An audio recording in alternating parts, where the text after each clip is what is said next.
இன்னைக்கு ரொம்பவே சென்சிட்டிவான ஒரு கேள்விக்கான பதில பார்க்க போறோம். ஒருதலை காதல் நிறைவேறுமா அப்படிங்கிற கேள்விக்கான பதில பார்க்க போறோம். நீங்க ஒருத்தரை காதலிக்கிறீங்க, ஆனா அவங்க உங்களை காதலிக்காம இருக்கலாம். இல்லைன்னா அவங்க கன்ஃபியூஸா இருக்கலாம். இல்லைன்னா அவங்க உங்களை இக்னோர் பண்ணிட்டு இருக்கலாம். இப்படி இருக்கக்கூடிய சூழல்ல பலருக்கும் வரக்கூடிய ஒரு கேள்வி, லா ஆஃப் அட்ராக்ஷன் மூலமா அவங்களை ஈர்க்க முடியுமா அப்படிங்கிற கேள்வி. இந்த வீடியோவில் உங்களுக்கு நான் சில விஷயங்களை ஓப்பனா சொல்ல போறேன். ஸோ கடைசி வரைக்கும் பாருங்க. ஒருத்தருடைய சுய விருப்பத்தை உங்களால கண்ட்ரோல் பண்ண முடியாது. ஆனா உங்களுடைய வைப்ரேஷனை மாற்ற முடியும். இங்க அதுதான் முக்கியம். காதல் அப்படிங்கிறது அட்ராக்ஷன், கண்ட்ரோல் பண்றது இல்லை. பலரும் இந்த மேனிஃபெஸ்டேஷனை கண்ட்ரோல் பண்ணக்கூடிய ஒரு டூல் மாதிரி தான் யூஸ் பண்ண ட்ரை பண்ணுறாங்க. அவங்க எனக்கு கால் பண்ணணும், அவங்க என்னை மிஸ் பண்ணணும், அவங்க என்னை காதலிக்கணும் அப்படின்னு நினைக்கிறாங்க. இது ஒரு உண்மையான டிசைர் கிடையாது. இது பயத்தோட வெளிப்பாடு, அட்டாச்மெண்ட்டோட வெளிப்பாடு. அந்த உண்மையான அட்ராக்ஷன் எப்படி நடக்கும் தெரியுமா? நீங்கள் உணர்வு ரீதியாக சேஃபாக ஃபீல் பண்ணும்போது, உங்களுடைய செல்ஃப் ரெஸ்பெக்டை நீங்கள் மெயின்டைன் பண்ணும்போது, அதாவது செல்ஃப் லவ் அப்படின்னு கூட நம்ம இதை எடுத்துக்கலாம். அதோட உங்களுடைய நம்பிக்கை ரொம்பவே சரியாக இருக்கும்போது இந்த ரியல் அட்ராக்ஷன் அப்படிங்கிறது நடக்கும். இந்த ஒன் சைட் லவ்வில் மிகப்பெரிய பிரச்சனை என்ன தெரியுமா? அவங்கள நினச்சி அதிகமாக ஏங்குறது, அவங்களோட லாஸ்ட் சீன் பார்க்குறது, ஸ்டேட்டஸ் செக் பண்ணிகிட்டே இருக்கிறது, ரிப்ளை வரல அப்படின்னா பதட்டப்படுறது. இந்த மாதிரி மனநிலையில் இருந்தால் மேனிஃபெஸ்டேஷன் அப்படிங்கிறது நடக்காது. இந்த மாதிரியான விஷயங்களை நீங்கள் பண்ணும்போது நீங்கள் அனுப்பக்கூடிய அந்த மெசேஜ் அப்படிங்கிறது காதலோட அனுப்பக்கூடிய மெசேஜா இருக்காது. அது பயத்தோட வெளிப்பாடாக தான் இருக்கும். இது நீங்க அவங்களுக்கு அனுப்பக்கூடிய மெசேஜ் மட்டுமே கிடையாது, இந்த யூனிவர்ஸ்க்கு அனுப்பக்கூடிய மெசேஜும் அதுதான். இந்த பய உணர்வுல வெளிப்படக்கூடிய ஃப்ரீக்வன்சி அப்படிங்கிறது எப்பவுமே அட்ராக்ஷனை உருவாக்காது. லா ஆஃப் அட்ராக்ஷன் என்ன சொல்லுது? லைக் அட்ராக்ட்ஸ் லைக் அப்படின்னு சொல்லுது. நீங்கள் இன்செக்யூராக இருந்தீங்கன்னா இன்செக்யூர் ரெஸ்பான்ஸ் தான் இந்த யூனிவர்ஸ் கிட்ட இருந்து உங்களுக்கு வரும். நீங்கள் கான்ஃபிடென்ட்டாக இருந்தீங்கன்னா கான்ஃபிடன்ஸ் இன்னும் அதிகமாக உருவாகக்கூடிய ரெஸ்பான்ஸ் இந்த யூனிவர்ஸ் கிட்ட இருந்து உங்களுக்கு வரும். அவங்க உங்களை காதலிப்பாங்களா அப்படிங்கிற கேள்வி இனிமேல் உங்களுக்குள்ளே இருக்கக்கூடாது.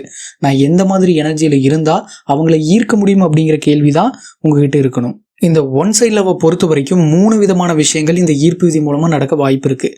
முதலாவது, அவங்க சாதாரணமாகவே உங்கள் வாழ்க்கைக்குள்ளே அலைன் ஆகலாம். 2வது, அவங்க கொஞ்சம் கொஞ்சமாக உங்களை விட்டு விலகி போகலாம்.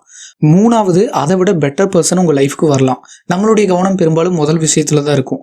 அவங்க உங்களுடைய லைஃப்க்கு அலைன் ஆகணும் அப்படின்னு நீங்கள் நினைப்பீங்க. 2வது விஷயம் நடக்கக்கூடாது அப்படின்னு நினைப்பீங்க. ஆனால் இந்த 3வது விஷயத்த கண்டுக்கவே மாட்டீங்க. அதாவது உங்கள் லைஃப்பில் இன்னொரு பெட்டர் பர்சன், இவங்களை விட பெட்டர் பர்சன் வராங்க அப்படின்னா அது வேண்டாம் அப்படிங்கிற முடிவில் இருப்பீங்க. எனக்கு இவங்க தான் வேணும் அப்படிங்கிற அந்த விடாப்பிடியான மனசோடு இருப்பீங்க. விடாப்பிடியான மனசு அப்படிங்கிறது அந்த நபரை ஈர்க்கிறதுக்கான ஒரு மனசு தான். ஆனால் அந்த ஒருத்தரை மட்டுமே பிடிச்சிக்கிட்டு அவங்க இல்லைன்னா என்னால் இருக்கவே முடியாது அப்படிங்கிற அந்த ஏக்க உணர்வோடு இருந்தீங்க அப்படின்னா அது அவங்கள சேஸ் பண்ணுற மாதிரியான உணர்வு. அவங்கள நீங்கள் துரத்துறீங்க அப்படிங்கிற அந்த மாதிரியான உணர்வு, அவங்க பின்னாடி ஓடுறீங்க அப்படிங்கிற மாதிரியான உணர்வு.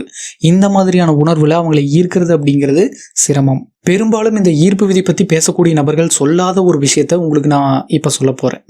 இப்போ நீங்கள் பாசிட்டிவாக இருக்கீங்க, ஆனால் அவங்க நெகட்டிவாக இருக்காங்க அப்படின்னா அவங்கள ஈர்க்கிறது கஷ்டம். இந்த யூனிவர்ஸ் அதுக்கான சூழலை உருவாக்காது. அவங்களும் பாசிட்டிவாக இருக்காங்க, நீங்களும் பாசிட்டிவாக இருக்கீங்க அப்படின்னா நீங்கள் 2 பேருமே சேருவீங்க. இல்லைன்னா 2 பேருமே நெகட்டிவான ஆட்கள் தான், அதிகமாக நெகட்டிவாக உணரக்கூடிய நபர்கள் தான் அப்படின்னா அந்த இடத்துல நீங்கள் சேர்றதுக்கான வாய்ப்பு இருக்குது. நீங்கள் முழுக்க முழுக்க பாசிட்டிவான நபராக இருக்கீங்க, இன்னொருத்தர் நெகட்டிவாக இருக்காங்க அப்படின்னா 2 பேரும் சேர்றதுக்கான சூழல் அந்த இடத்துல உருவாகாது. உங்களுக்கு ஒரு எடுத்துக்காட்டு சொல்லணும் அப்படின்னா, இப்போ ஹஸ்பண்ட் குடிச்சிட்டு தினமும் ஒய்ஃபை டார்ச்சர் பண்ணுறான். அந்த சூழலில் அந்த பொண்ணு அதை சகிச்சுக்கிட்டு அதை பற்றி குறை சொல்லிக்கிட்டு அவங்க கூடயே வாழ்ந்துட்டு இருக்கு அப்படின்னா இவங்க 2 பேரும் சேர்ந்து இருக்கிறதுக்கான சூழல் வாய்ப்பு இருக்கு. இப்போ அந்த பொண்ணுக்கு அதை சகிச்சுக்கிட்டு இருக்க பிடிக்கல. அந்த பொண்ணுடைய ஹஸ்பண்ட் அதான் அவரை பற்றி குறை பேசிக்கிட்டு அந்த பொண்ணுக்கு வாழ்க்கை ஓட்டுறதுக்கு பிடிக்கல. அமைதியாக பாசிட்டிவாக இருக்கக்கூடிய ஒரு வாழ்க்கை வேணும் அப்படின்னு அந்த பொண்ணு நினைக்கிறாங்க அப்படின்னா அந்த இடத்துல அவங்க 2 பேரும் பிரியறதுக்கான சூழல் அப்படிங்கிறது உருவாகும். அவங்க பிரிஞ்சிருவாங்க. 1-2 பேரும் பாசிட்டிவாக இருந்தால் சேர்ந்துருப்பாங்க, இல்லைன்னா நெகட்டிவாக இருந்தால் சேர்ந்துருப்பாங்க. ஒருத்தர் பாசிட்டிவாகவும் இன்னொருத்தர் நெகட்டிவாகவும் மாறுறாங்க அப்படின்னா அந்த இடத்துல 2 பேரும் பிரிஞ்சு போகிறதுக்கான அந்த சூழல் இயல்பாக உருவாகும். நீங்கள் ஈர்க்கணும் அப்படின்னு நினைக்கக்கூடிய அந்த நபரை ஈர்க்கிறதுக்காக நீங்கள் ரொம்பவே பாசிட்டிவாக மாறும்போது அந்த நபர் எதிர்மறையான சிந்தனைகளோடு இருந்தால் அவங்களை ஈர்க்கிறதுக்கான அந்த அலைன்மெண்ட் அப்படிங்கிறது உருவாகாமல் போகலாம். இல்லைன்னா அவங்களும் ஓரளவுக்கு பாசிட்டிவாக இருக்காங்கன்னா நீங்கள் 2 பேரும் சேர்றதுக்கான சூழல் உருவாகும். நீங்கள் ரொம்ப பாசிட்டிவாக மாறிட்டீங்க, பட் அந்த நபர் உங்களுடைய அலைன்மெண்ட்டுக்கு ஒர்த்தாக இல்லை அப்படின்னா இந்த யூனிவர்ஸ் உங்களுடைய அந்த பாசிட்டிவான அலைன்மெண்ட்டுக்கு தகுந்த மாதிரி வேற ஒரு நபர் உங்களோட வாழ்க்கையில் உங்கள் முன்னாடி கொண்டு நிறுத்தும். இல்லைன்னா நீங்கள் அவங்கள பார்ப்பீங்க, அவங்க உங்கள் கண்ணில் படுவாங்க. அந்த பாசிட்டிவான நபர் உங்களோட கண்ணில் படுவாங்க, உங்களுக்கு அவங்கள பிடிக்க ஆரம்பிக்கலாம். இந்த மாதிரி ஏதாவது ஒரு சூழல் நடக்க ஆரம்பிக்கலாம். இந்த காதலை பொறுத்த வரைக்கும் உங்களுடைய எனர்ஜியை மாற்ற முயற்சி பண்ணுங்க. செல்ஃப் இம்ப்ரூவ்மெண்ட்ல ஃபோக்கஸ் பண்ணுங்க. பாடி லாங்குவேஜ் இம்ப்ரூவ் பண்ணுங்க. கம்யூனிகேஷன் கம்யூனிகேஷன் கிளாரிட்டி இம்ப்ரூவ் பண்ணுங்க, எமோஷனல் ஸ்டெபிலிட்டி டெவலப் பண்ணுங்க, அவங்க கிட்ட ஜென்யூனா பேசுங்க, அவங்கள மேனிப்புலேட் பண்ண ட்ரை பண்ணாதீங்க, ஃபேக்கான எனர்ஜி மூலமாக அவங்கள உங்களுக்கு அடிமையாக்க முயற்சி பண்ணாதீங்க, இந்த யூனிவர்ஸை உங்களுடைய அடியால் மாதிரி மாற்ற ட்ரை பண்ணாதீங்க, இந்த ஈர்ப்பு விதியை பயன்படுத்தி எப்படியாவது உன்னை வந்து என் வழிக்கு கொண்டு வரேன் பாரு அப்படின்னு சவால் விடாதீங்க. அதுக்குன்னு சில டெக்னிக்ஸ் கூட இருக்குது. அந்த டெக்னிக்ஸை ட்ரை பண்ணி அவங்கள உங்கள் வழிக்கு கொண்டு வர ட்ரை பண்ணாதீங்க. அவங்க உங்களை சூஸ் பண்ணணும் அப்படின்னா அது அவங்களுடைய முடிவாக தான் இருக்கணும். அவங்க உங்களை சூஸ் பண்ணணும் அப்படின்னு நீங்கள் முடிவு பண்ணாதீங்க. லவ் அப்படிங்கிறது மியூச்சுவலாக இருக்கணும். நீங்கள் அவங்கள ஃபோர்ஸ் பண்ணாதீங்க. இந்த டெக்னிக்ஸ் யூஸ் பண்ணி அவங்கள வந்து உங்களோட அடிமையாக மாற்றுறதுக்கு முயற்சி பண்ணாதீங்க. நீங்கள் உங்களை வந்து ஒரு ஹை வேல்யூ பர்சனாக மாற்ற முயற்சி பண்ணுங்கள். உண்மையான மேனிஃபெஸ்டேஷன் ஒரு ஸ்பெசிஃபிக் பர்சனை கண்ட்ரோல் பண்ணக்கூடியது கிடையாது. உங்களுக்கு சூட்டபிளான ரிலேஷன்ஷிப்பை அட்ராக்ட் பண்ணுறது தான் உண்மையான மேனிஃபெஸ்டேஷன்.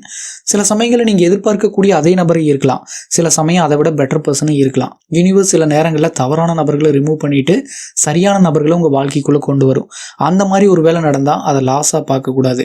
அந்த யூனிவர்ஸ் உங்களை சேவ் பண்ண பார்க்குது அப்படின்னு அந்த நேரத்தில் நீங்கள் நினைக்கணும். இப்போ உங்ககிட்டயே ஒரு கேள்வி வந்து நீங்கள் கேளுங்க, நேர்மையாக கேளுங்க. நீங்கள் அந்த நபரை உண்மையாகவே காதலிக்கிறீங்களா, இல்லை அவங்க உங்களை விட்டு விலகி போகக்கூடியதை தாங்க முடியாமல் எப்படியாவது அவங்கள வந்து அடையணும், அவங்க விட்டுட்டு போனால் அதை என்னால் தாங்கவே முடியாது அப்படின்னு அந்த உணர்வில் நீங்கள் வந்து அவங்கள துரத்துறீங்களா?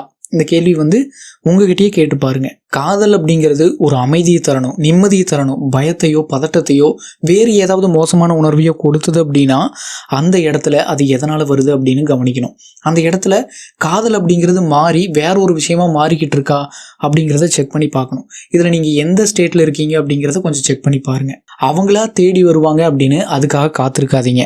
உங்களுக்குள்ள இருந்து அவங்க கிட்ட பேச சொல்லி ஒரு நச்சரிப்பு வரும்போது அதை செய்யுங்க. உங்களுக்குள்ள இருந்து ஒரு நச்சரிப்பு அடுத்து என்ன செய்யணும் அப்படின்னு வருதோ அதை செய்யுங்க. அவங்களா வரணும் அப்படின்னு நீங்கள் அதுக்காக காத்துக்கிட்டு இருக்கிறது கூட ஒரு பயத்தின் வெளிப்பாடு தான். ஒருவேளை நீங்கள் போய் காதலை சொன்னால் அது சரியாக வராது அப்படிங்கிற அந்த நம்பிக்கை குறைவின் வெளிப்பாடாக கூட அவங்களா வந்து சொல்லட்டும் அப்படிங்கிற அந்த உணர்வு வரலாம். வீட்டுக்குள்ளே உட்காந்துக்கிட்டு கற்பனை பண்ணுறது ஈஸியாக இருக்குது, அதனால நான் இதையே பண்ணுறேன் அப்படின்னு உட்காந்துக்கிட்டு இருக்காதீங்க. உங்களுக்குள்ள இருந்து ஒரு இன்ஸ்பயர்டு ஆக்ஷன் எடுக்க சொல்லி வரும்போது அதை சொல்லும்போது அப்போ அந்த செயலில் வந்து இறங்குங்க. காதலை பொறுத்த வரைக்கும் இந்த ஈர்ப்பு விதியை ஒரு ஃபேண்டசியான ஒன்றா தான் பெரும்பாலான நபர்கள் வந்து பார்க்குறாங்க. இது ஃபேண்டசியான விஷயம் கிடையாது அப்படிங்கிறத புரிஞ்சுக்கோங்க. ஃபைனலாக ஒருதலை காதல் நிறைவேறுமா அப்படின்னு கேட்டிங்க அப்படின்னா கண்டிப்பாக நிறைவேறும். நீங்கள் எமோஷ்னலி ரொம்பவே ஸ்ட்ராங்காக இருக்கீங்க, அந்த உறவில் செக்யூர்டாக ஃபீல் பண்ணுறீங்க, அவங்களை ஈர்க்க தேவையான அலைவரிசையில் இருக்கீங்க அப்படின்னா கண்டிப்பாக அந்த காதல் நிறைவேறும். இதில் ஒரு விஷயம் மட்டும் உறுதி, நீங்கள் உங்களை மேம்படுத்த ஆரம்பித்தா உங்களுடைய வாழ்க்கை இம்ப்ரூவ் ஆகும். ஸ்பெசிஃபிக் பர்சன் வரல அப்படின்னா கூட ஒரு பெட்டர் லவ் அப்படிங்கிறது வரும். நீங்கள் அந்த அலைன்மெண்ட்டுக்கு சரியாக இருக்கீங்க அப்படின்னா கண்டிப்பாக நீங்கள் எதிர்பார்க்கக்கூடிய அவங்களே வந்து உங்களுக்கு கிடைப்பாங்க.